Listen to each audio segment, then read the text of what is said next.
Okay, today I'm telling you the easy method to divide decimal. For instance, we have here 1.35 divided by 2.5.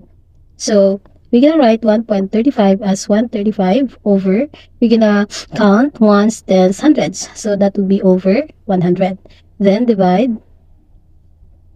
Then, we're gonna write 2.5 as 25. Then, over ones, tens. Okay, over tens. Then, after that, we're gonna write 135 over 100. Then instead of writing divide, so we're gonna multiply. So the reciprocal of this, that would be 10 over 25. So 135 times 10, that is 1,350. Then 100 times 25, that would be 2,500. So since we have here 1, 0, we can cancel that 1. Then now 135 divided by 250, that will give us 0.54. So that's it. Thank you.